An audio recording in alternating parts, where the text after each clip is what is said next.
Hello people, a very warm welcome to concise classes.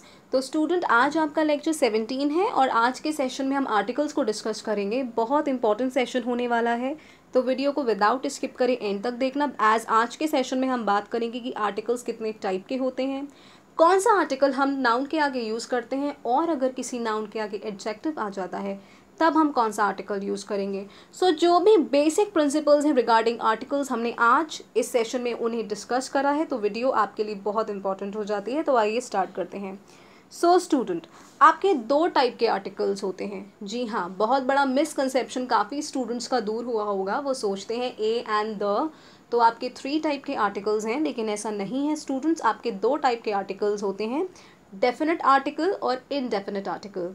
A and the को इन्हीं 2 categories में divide कर दिया गया है। जो आपका द है इसे हम कहते हैं स्टूडेंट डेफिनेट आर्टिकल, और जो आपका ए और एन है उसे हम कहते हैं इनडेफिनेट आर्टिकल।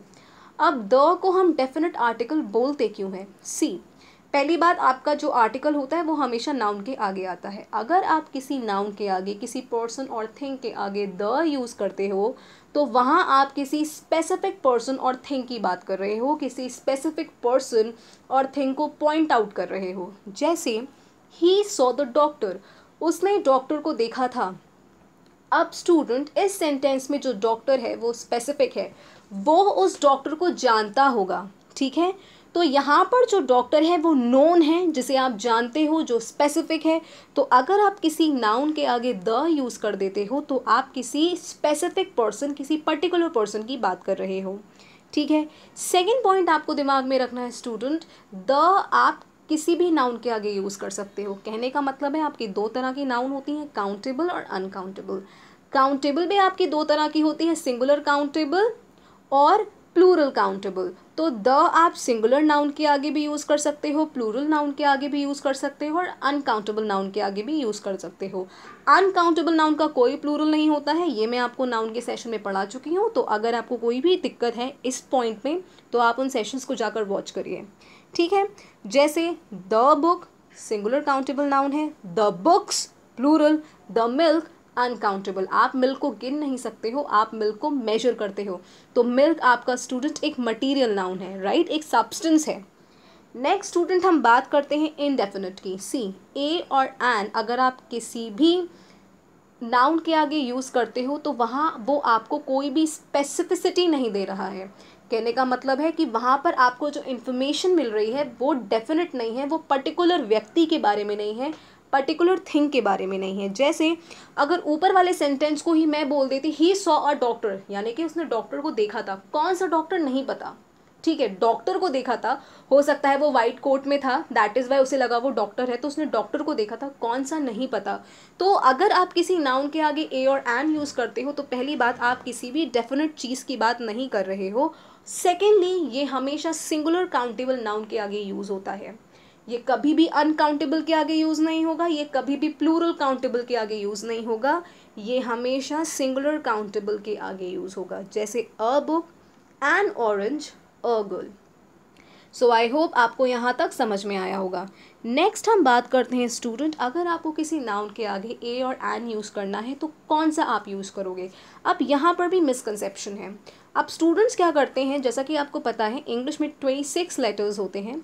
26 लेटर्स में से 21 आपके कॉन्सोनेंट्स हो जाएंगे, और जो आपके 5 होते हैं उन्हें हम वाउल कहते हैं, वॉवल नहीं कहते हैं। दैट इज़ AEIOU, ये आपके स्टूडेंट्स वाउल होते हैं। अब स्टूडेंट्स को क्या लगता है कि अगर कोई भी वर्ड की स्टार्टिंग में जो उसका लेटर है अगर वो वाउल है तो आप एन यूज़ करोगे, और अगर वो कॉन्सोनेंट है तो आप ए यूज़ करोगे, लेकिन ऐसा नहीं है। कौन सा लेटर आ रहा है ए और एन इस पे डिपेंड नहीं करता है, कौन सी साउंड आ रही है ए और एन उस पर डिपेंड करता है। अब आप साउंड कैसे पहचानोगे, अब हम उसे इस तरह से पहचानेंगे। सी, हिंदी में आपने पढ़ा है ना कि आपके स्वर होते हैं और व्यंजन होते हैं। 2 भागों में हिंदी वर्णमाला को डिवाइड कर दिया गया है। अब छोटा, बड़ा, छोटी, अड़ा, खाली तक बेसिकली ये आपका आता है स्वर में, बाकी क से लेके एंड तक ये आपका आता है व्यंजन में। तो अगर आपको किसी सेंटेंस में जो नाउन यूज़ हो रही है उस नाउन में अगर आपको स्वर की आवाज़ आ रही है, यानी कि आपको वाउल की आवाज़ आ रही है, तब आप एन यूज़ करोगे। और अगर आपको किसी व्यंजन की आवाज़ आ रही है, यानी कि किसी कॉन्सोनेंट की आवाज़ आ रही है, तो आप अ यूज़ करोगे। जैसे एन एनिमी, अब एनिमी में एन इसलिए यूज़ नहीं करा क्योंकि ईथ और ई आपका एक वाउल है, नहीं, एन एनिमी, ए से एडी, ठीक है, एन इंक पैड, ई से इमली, an orange, an umbrella, an are.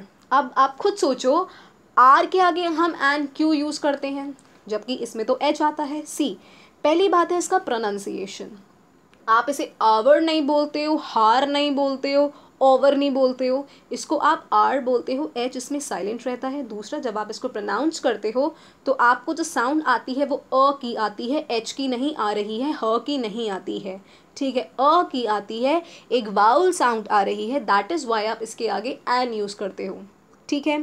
Next, a boy, ब, आ वुमन, व, आ यार्ड, य, आ यूनिवर्सिटी, अगैन यू आया, लेकिन हमने एन क्यों नहीं यूज करा, बिकॉज यू, य की आवाज़ आ रही है, तो a university. Similarly a union, a unicorn, a European. अब ई है, एन क्यों नहीं यूज करा, बिकॉज इसमें आपकी वाउल की आवाज़ नहीं आ रही है, आपके कॉन्सोनेंट की आवाज़ आ रही है, दैट इज़ यू, ठीक है, य, तो अ यूरोपियन।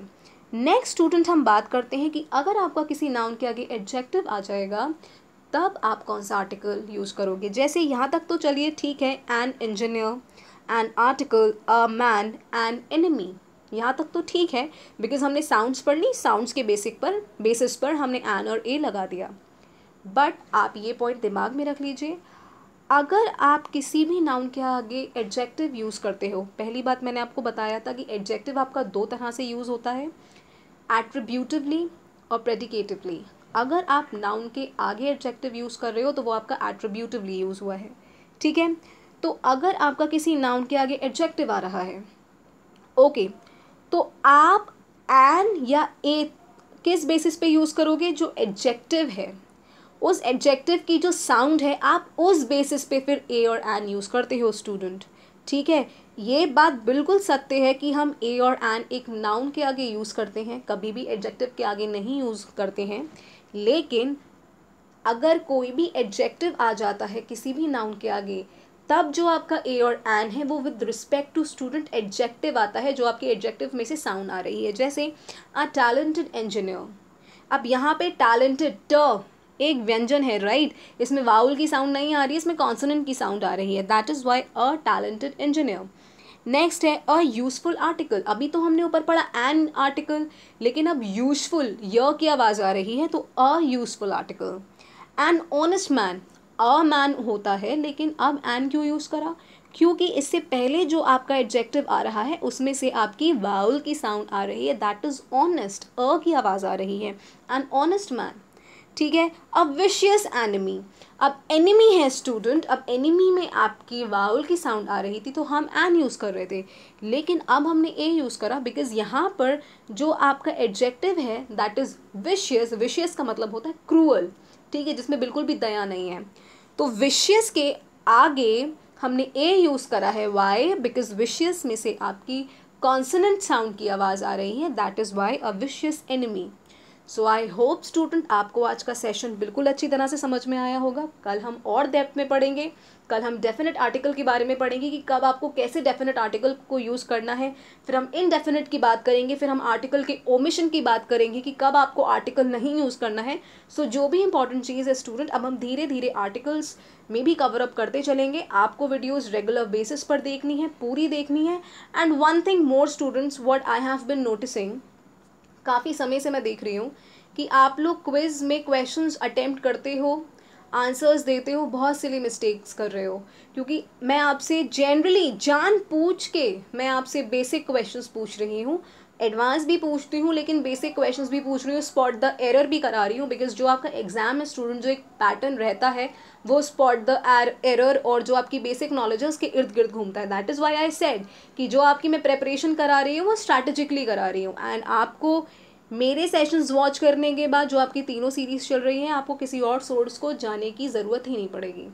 लेकिन आप लोग, आई डोंट नो व्हाई, आप लोग प्रॉपर्ली सेशंस वॉच नहीं कर रहे हो और अब भी आप सिली मिस्टेक्स कर रहे हो इतना बेसिक से पढ़ाने के बाद भी। दैट इज़ वाई आई से कि रेगुलरली सेशंस को वॉच करो, आई नो आपको स्लाइड्स में सब कुछ लिखा हुआ मिल जाता है, लेकिन वो उतना काफ़ी नहीं है, एज बहुत सारी चीज़ें मैं आपको in between of the sessions भी बताती हूँ। सो आपको वो भी नोट डाउन करना बहुत इंपॉर्टेंट है ना स्टूडेंट्स। सो आप सेशंस को प्रॉपरली वॉच करिए, एंड तक देखिए, और अगर आपको कोई दिक्कत है, अगेन आई एम सेइंग, आप कॉमेंट सेक्शन में मुझसे पूछिए, ठीक है। मैं आंसरेबल हूँ आपके हर आंसर के लिए, हर क्वेश्चन के लिए, राइट। तो आप प्रॉपरली डिलिजेंटली आप सेशंस को वॉच करिए, एंड ट्रस्ट मी, आप लोगों को फिर वो जो क्वेश्चंस हैं जो क्विज में पूछे जा रहे हैं, जो आपको पढ़ा दिया जाता है, उसके बेसिस पर आपको कोई दिक्कत नहीं होगी, क्योंकि लेक्चर्स के बेसिस पर ही क्विज है, ठीक है। सो दैट आपका एक रिविजन हो सके, तो मुझे भी पता लग सके, कनेक्टिविटी बन सके कि हाँ मेरे स्टूडेंट्स कितना उसे अब्जॉर्ब कर पा रहे हैं जो भी आई एम टीचिंग, ठीक है। तो सिर्फ क्विज को क्विज की तरह अटेम्प्ट करने मत आओ, मेहनत से पढ़ो। ये सब मत करो कि केवीएस का एग्ज़ाम होगा कि नहीं होगा, वैकेंसी कब आएगी, सीटेट का होगा कि नहीं होगा, कब आएगी।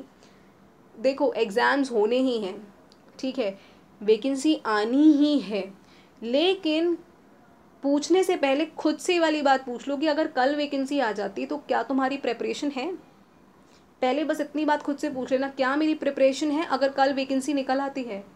तो ये जो टाइम है ना स्टूडेंट्स, ये आपकी प्रिपरेशन के लिए है, उसको इन चीज़ों में मत गवाओ। इस टाइम को आप बहुत अच्छी तरह से यूज़ कर सकते हो, अपनी प्रिपरेशन को और ज़्यादा स्ट्रॉन्ग कर सकते हो, अपने उन सारे एरियाज़ पर वर्क कर सकते हो जो आपके वीक हैं, ठीक है। तो आज से ही एक रेवोल्यूशन टाइप ले लो, मतलब एक अपना संकल्प बना लो कि मैं नहीं पूछूंगा, मैं बस अपनी तैयारी करूंगी, और मुझे कोई मतलब नहीं है कि वैकेंसीज जब भी आएंगी मेरी तैयारी इतनी स्ट्रांग होगी कि मैं एक ही बार में अपना DSSB, KVS, NVS, CTET, UPTET सब निकाल लूँगी या निकाल लूँगा, राइट। सो आई होप आपको सेशन समझ में आया होगा। अगर सेशन समझ में आया है तो वीडियो को लाइक करना, चैनल को भी सब्सक्राइब करना, और स्टूडेंट ज़्यादा से ज़्यादा शेयर करो, टेलीग्राम ग्रुप पे शेयर करो, व्हाट्सएप करो, बच्चों को बताओ कि ऐसा कोई है चैनल जो आपकी जो भी बेसिक नॉलेज है उसे स्ट्रॉन्ग कर रहा है, ठीक है। क्योंकि अगर आप बताओगे तभी हमारी फैमिली ग्रो भी करेगी, तो ज़्यादा से ज़्यादा इस चैनल को शेयर करिए। Thank you so much.